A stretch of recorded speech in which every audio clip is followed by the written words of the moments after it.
त्याला मी हिंदुत्वाच्या नावावरती जो लुटीचा कार्यक्रम चालू आहे त्याविरुद्ध आंदोलनाचा एक पुकारा केला होता। त्यानुसार मी आणि सर्व शिवसैनिक यांनी गेल्या म्हणजे कालच्या नाही त्याच्या गेल्या रविवारी दादर इथल्या हनुमान मंदिराच्या समोर महाआरती केली, रामरक्षा पठण केलं। त्याच्यानंतर हा कार्यक्रम आता महाराष्ट्रात अनेक ठिकाणी व्हायला लागलेला आहे। येत्या 18 तारखेला नागपूरमध्ये हा कार्यक्रम होईल, जिथे मी स्वतः जाणार आहे। माझा प्रयत्न आहे की आता हिंदूंनी झोपून चालणार नाही, जागा झालं पाहिजे। आपल्या हिंदुत्वाचा, आपल्या हिंदू धर्माचा दुरुपयोग करून जर लुटण्याचा कार्यक्रम कोणी करत असेल तर त्यांना आता त्यांची जागा दाखवण्याची वेळ आलेली आहे। एकूणच काय की सध्या देशामध्ये फार विचित्र परिस्थिती आहे। मी मागेही बोललो होतो, कदाचित तुमच्याशीच बोललो होतो का आणखीन कुठे बोललो होतो कल्पना नाही मला, पण बऱ्याच वर्षानंतर देशात आणि महाराष्ट्रामध्ये विरोधी पक्षाला प्रचंड काम आहे। कारण जिथे बोट दाखवू तिथे भ्रष्टाचार चाललेला आहे। रस्त्यावरती खड्डे आहेत, पण रस्ते करणाऱ्यांचं ज्यांचं काम आहे ते गडकरी साहेब इथेनॉलवरती बोलत आहेत। तर एकूणच काय की अंधाधुंद कारभार सुरू आहे। आणि म्हणून मग मी असं ठरवलं की प्रत्येक वेळेला एकाच विषयासाठी प्रेस कॉन्फरन्स घ्यायची। आणि आज मी जो विषय घेतलेला आहे हा विषय साधारणतः गेले किमान महिनाभर चालू आहे, पण दुर्दैवाने म्हणावा तसा तो लोकांपर्यंत जरी पोचला असला तरी लोकभावना त्याच्यावरती व्यक्त होत नाही आहेत। आणि तो विषय म्हणजे दिल्लीमध्ये जंतर मंतर येथे आपल्या अभिजित दिपके यांनी जो विषय उचलला तो अनेक युवकांच्या किंवा मी तर म्हणेन देशातल्या प्रत्येक युवकाच्या भवितव्याचा विषय आहे। नीट परीक्षेचे पेपर फुटले, त्याच्यानंतर अनेक विद्यार्थ्यांनी आत्महत्या केल्या, कोणी त्याच्याकडे लक्ष दिलेलं नाही आहे।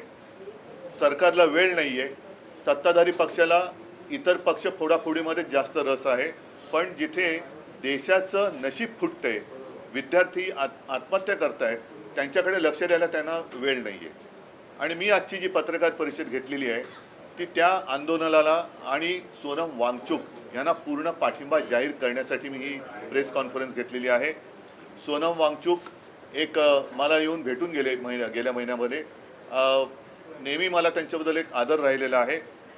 त्यांच्या खरं म्हटलं तर बुद्धिमत्तेचा देशाने उपयोग करून घ्यायला पाहिजे, पण अशाही व्यक्तीला देशद्रोही ठरवून तुरुंगात टाकलं जातं। आज ती व्यक्ती तिकडे आमरण उपोषणाला बसलेली आहे, दिवसागणिक त्यांची तब्येत खालवत चाललेली आहे। 16 दिवस झाले। मी एक 4 दिवसापूर्वी मुद्दामून अरविंद सावंत यांना त्यांच्या भेटीसाठी पाठवलं होतं।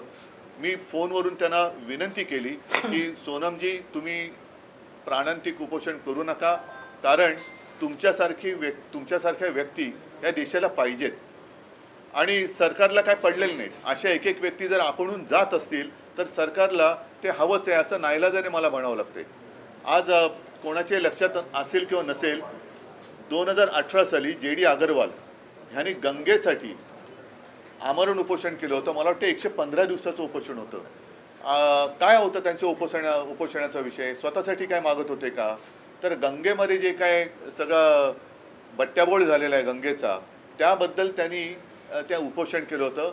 त्यांनी प्राण सोडला, कोणी त्याची तशी म्हणावी तशी दखल घेतली नाही। गंगेत अजूनही त्याच्यानंतर कोरोना आला, गंगेमध्ये मृतदेह सोडले गेले, सगळा बट्ट्याबोळ चाललेला आहे।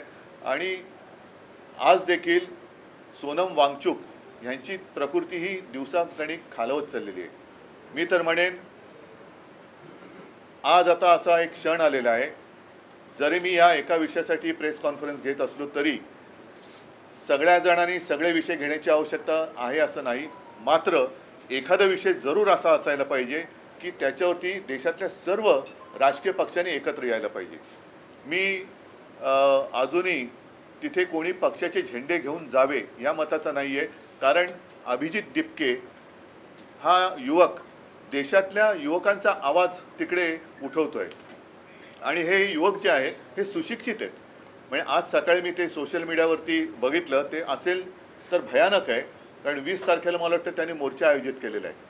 आणि अभिजित दिपकेने असा एक दावा केलेला आहे की येत्या 20 तारखेच्या आत काही गुंड तिकडे सोडून हिंसाचार माजून हे आंदोलन उधळून लावण्याचा काही जणांचा प्रयत्न आहे. हे फार हिणकस आणि नीच वृत्तीचे लक्षण आहे. एकूणच सोनम वांगचुक आहेत, अभिजित दिपके आहे आणि सगळे जे काही युवक आहेत हे कोणासाठी लढत आहेत? देशातल्या सर्व युवकांनीच नव्हे तर त्यांच्या पालकांनी सुद्धा जागं झालं पाहिजे की अरे, आत्महत्या करणारा हा जरी त्यांचा मुलगा होता किंवा त्यांची मुलगी होती, पण कदाचित उद्या आपल्यावरती वेळ येऊ शकते. हा विषय राजकीय पक्षाचा नाही आहे, राजकारणाचा विषय नाही आहे, हा देशाचा विषय आहे. आणि त्यासाठी मला असं वाटतं देशभर काही ना काहीतरी प्रत्येक, आता मी म्हणेन मग प्रत्येक राजकीय पक्षाने देशभरामध्ये आपापल्या राज्यामध्ये त्यांच्या समर्थनार्थ काहीतरी केलं पाहिजे. कारण देश जोपर्यंत जागा होत नाही तोपर्यंत या बेफिकीर सत्ताधाऱ्यांना त्यांची जागा कळणार नाही. काय मागतात सोनम वांगचुक? काय सरकार त्यांच्याशी जाऊन बोलले तरी का? मला आठवतंय जेव्हा अण्णा हजारे तिकडे उपोषणाला बसले होते तेव्हा सुषमा स्वराज यांनी एक भाषण केलं होतं. ते भाषण आजही उपलब्ध असेल. निदान त्यावेळेला त्यांच्याबरोबर चर्चा तरी झाली होती किंवा असावी असं मला वाटतं. तुम्हाला आठवत का? आता विलासराव देशमुखांची नियुक्ती केली होती. विलासराव देशमुखांची नियुक्ती केली गेली होती. आता कोणी तिकडे ढुंकून बघायला नाहीये तयार. काय फरक काय पडतो? जर एखाद्या व्यक्तीकडनं एखादं काम नीट होत नसेल तर त्या व्यक्तीला बदलण्याची मागणी होत असेल की जिच्यामुळे लाखो विद्यार्थ्यांचं भविष्य हे बर्बाद होत असेल तर त्या व्यक्तीला बदलायला काय हरकत आहे? ह्याच्यामध्ये कमीपणा काय? धर्मेंद्र प्रधानांचा राजीनामा घेऊन तिकडे जर काय सक्षम व्यक्तीची नेमणूक केली गेली तर ह्याच्यात कमीपणा मानण्याचं कारण काय? जे विद्यार्थी जागून, आणि मी बघतोय की अनेक पालक सुद्धा अतिशय म्हणजे संतापलेले आहेत. त्यांनी त्यांच्या आयुष्याची पुंजी लावून माझा मुलगा माझी मुलगी शिकली पाहिजे, सुशिक्षित झाली पाहिजे, मोठी झाली पाहिजे, मला शिकता नाही आलं पण माझा मुलगा किंवा मुलगी शिकली पाहिजे. त्या मुलाचं संपूर्ण शिक्षण आणि त्यांची आयुष्यभराची पुंजी ही एका ह्याच्यात बर्बाद होते आणि कोणाला काही पडलेलं नाही आहे. बरं, त्याच्यात आणखीन आता हे बोललं तर पुन्हा महाराष्ट्राचा अपमान होईल असं मुख्यमंत्र्यांना वाटू शकतं. कारण या नीट परीक्षेचं जे काही पेपर फुटीचं केंद्र आहे हे महाराष्ट्रामध्ये होतं. अटका झाल्या, पुढे काय? पुढे काय? मग एकूण एका पाठोपाठ एक पेपर फुटत आहेत. त्याच्यानंतर आपल्या महाराष्ट्रातल्या शिक्षण मंत्र्यांच्या घरासमोर सुद्धा आंदोलनं झाली. तर कोणाला कारभाराची काही चिंता नाही आहे. देशात काय चाललं त्याच्याबद्दल काही पर्वा नाही आहे. आम्ही आपले परदेशात फिरतो, आम्हीच आपले भाडीचे तट्टू आणून आमचं स्वागत करून घेतोय आणि सगळं काय आबादी आबाद आहे असं भासवतोय. हे मला वाटतं चांगलं लक्षण नाही. आज परत एकदा सांगतो, मी शिवसेनेतर्फे सोनम वांगचुक आणि या मुलांच्या आंदोलनाला पूर्ण पाठिंबा जाहीर करत आहे. आणि ज्या ज्या वेळेला शक्य असेल, जिथे आम्ही उतरण्याची गरज असेल तिथे महाराष्ट्रभर आम्ही तर उतरूच. आपल्या माध्यमातून मी देशातील सर्व पक्षांना सांगतोय की आपण देखील आपापल्या राज्यामध्ये, राज्यातील प्रमुख शहरामध्ये या युवकांना बळ मिळेल अशा पद्धतीने काही प्रतिकात्मक असेल, आणखीन काही असेल, हे समर्थनार्थ आंदोलन करा किंवा प्रदर्शन करा की जेणेकरून आजही देशातली युवा शक्ती, जी आपण देशाचे भाग्य विधाते समजतो, त्या भाग्य विधात्यांना कळेल की आजचे जे भाग्य किंवा दुर्भाग्य विधाते आहेत हे आपल्या सोबत आहेत. तुम्ही दिल्लीत जाऊन पाठिंबा देणार सहभागी होणार आहे का शिवसेना? ऐका, मी 20 तारखेच्या मोर्चात सहभागी सगळ्यांनी व्हावं असं म्हणालेलं नाहीये. ज्यांना जायचंय, मला जायचं वाटलं तर मी जरूर जाईल. परंतु किमान मी जिथे आहे तिथे तरी मी काहीतरी करावं. मी असं सगळ्यांना सांगत नाही की देशातल्या सगळ्यांनी चलो दिल्ली. नाही, तुम्ही जिथे आहात तिथे तर उभे राहा. मी मुंबईत आहे, मी मुंबईत तर उभा राहिलो पाहिजे. मी पुण्यात आहे, पुण्यात राहिलो पाहिजे. मी चेन्नईत आहे, चेन्नईत राहा. बंगालमध्ये, कलकत्त्यात राहा. सर्वत्र जिथे देशातल्या सगळ्या चहूबाजूनी हे रान पेटेल त्यावेळेला सरकारला या युवकांसमोर गुडघे टेकावे लागतील. आणि म्हणून जर मला वाटलं तर मी जरूर जाईन देखील. असं काही नाही आहे की मला त्याच्यामध्ये काय वाटतंय. पण आज सुद्धा ही जी त्यांची जी चळवळ आहे ती कोणत्याही पक्षाचा झेंडा हातात न घेता चाललेली आहे. कारण नाईलाजाने मला असं म्हणावं लागतंय की देशातल्या तरुणांचा आणि युवकांचा कदाचित ह्या फोडाफोडीच्या सगळ्या नीच राजकारणामुळे प्रस्थापित राजकीय नेत्यांवरचा विश्वास उडाला असेल आणि त्यांना असं वाटत असेल की कोणताच राजकीय पक्ष माझ्यासोबत नाही, तर आम्ही तर आहोत. पण तिथे कोणत्याही पक्षाचा झेंडा न घेता आंदोलन होत असेल तर त्याला माझा पूर्ण पाठिंबा आहे. विषय असा आहे की तुम्हाला असं वाटतं का, कारण तुम्ही इंडिया अलायन्स मध्ये एक प्रमुख पक्ष आहात, तर देशाच्या विरोधी पक्ष नेत्यांनी म्हणजे राहुल गांधींनी या व्यासपीठावर जाऊन या आंदोलनाला समर्थन दिलं पाहिजे. जरूर, म्हणजे माझं तर म्हणणं आहे, मला वाटलं तर मी सुद्धा जाईन. राहुल गांधींनी गेलं पाहिजे.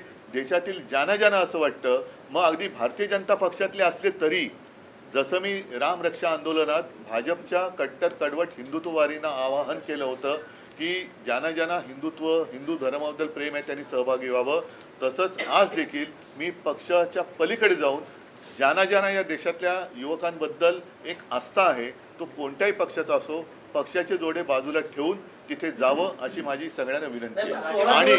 आणि नाही तर किमान आपण जिथे आहात, म्हणजे आता जसं तामिळनाडूमध्ये स्टालिन आहेत, ते विजय आहेत, केरळामध्ये आता काँग्रेसचं सरकार आले, कर्नाटकात आहे, तिकडे ममता दिदी जरी विरोधी पक्षात असल्या तरी सर्वांनी, अखिलेश आहेत उत्तर प्रदेशमध्ये, छत्तीसगडमध्ये कोण असतील, झारखंडमध्ये कोण असतील, तर संपूर्ण देशात किमान त्या राज्यातल्या प्रमुख शहरामध्ये सगळे जर का रस्त्यावर उतरले आणि याला पाठिंबा दिला तर मला वाटतं देशात 16 दिवस आंदोलन सुरू आहे. राहुल गांधी जिथं राहतात हकेच्या अंतरावर आहे.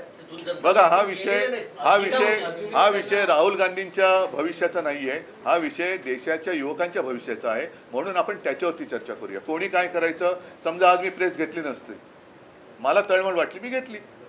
जेव्हा अभिजित तिपकेनं आंदोलन सुरू केलं होतं त्यावेळी संजय राऊत यांनी एक ट्विट करून एक फोटो केला होता की अभिजित तिपके आणि नरेंद्र मोदी यांच्या संदर्भातला तो आणि भेट झाली असं म्हटलं होतं की कुठेतरी भाजप पुरस्कृत हे आंदोलन आहे अशा प्रकारचे त्यावेळी त्यांनी तो ट्विट केला आणि त्या ट्विटमुळे त्यांच्याबद्दलचा जो संभ्रम होता तो दूर झाला आणि त्याच्यानंतर भारतीय जनता पक्षाची जी एक वृत्ती दिसते, असंवेदनशीलता, ही जाहीर झाली. कारण हा फोटो त्यांनीच कदाचित ट्विट करून ते तसं करू शकले असते, पण संजय राऊत यांनी ट्विट केल्यामुळे त्या अभिजितवरचा संभ्रम दूर झाला. आणि आता जे दिसते, म्हणजे आता सोनम वांगचूक हे मी त्यांना स्वतः विनंती केली की तुम्ही असं करू नका, उपोषण सोडा, पण तो माणूस तो मेरा कुछ भी होने दो लेकिन देश का भला होना चाहिए. आता अशा व्यक्तीसमोर आपण काय बोलायचं.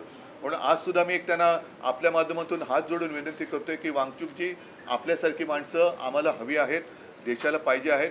हे सरकार असंवेदनशील आहे. आपल्यासारखे लोक राहिली काय न राहिली काय सरकारला काही फरक पडत नाही, पण आपल्या बुद्धिमत्तेचा आपल्या बुद्धिमत्तेची देशाला गरज आहे. कृपा करून उपोषण सोडा. आम्ही सगळे किंवा आपण सगळे एकत्र मिळून या देशाला सांभाळू. मागच्या काही वर्षांपासून एक पांडा पडतोय. शेतकऱ्यांचं आंदोलन असेल किंवा कोणाचंही आंदोलन असेल, महिनो ते चालत राहतं, परंतु सोनम वांगचूक यांचं आंदोलन हे आमरण उपोषण आहे आणि पुढे जाऊन असं काही बरवाईट होऊ नये यासाठी तुम्ही विरोधी पक्ष म्हणून सरकारवरती, केंद्र सरकारवरती सुद्धा दबाव आणण्याचा प्रयत्न करणार आहात का? कोणाशी मी आता जे बोललो तर तेच आहे. तारखेला पार्लमेंटच्या पहिल्याच दिवशीचा विषय पार्लमेंटला घेतला. आज पार्लमेंट सुरू होतोय. मग 20 तारखेला आमचे खासदार तर या विषयावरती दणानून सोडतीलच, संसद दणानून सोडतील. पण त्यावेळेला राहुलजींना सुद्धा मी विनंती करतोय, सर्व पक्षाच्या खासदारांना सांगतोय, अगदी भारतीय जनता पक्षाच्या खासदारांना सांगतोय की तुमच्यात जर माणुसकीचा एखादा अंश शिल्लक असेल तर ह्या आंदोलनात सहभागी व्हा.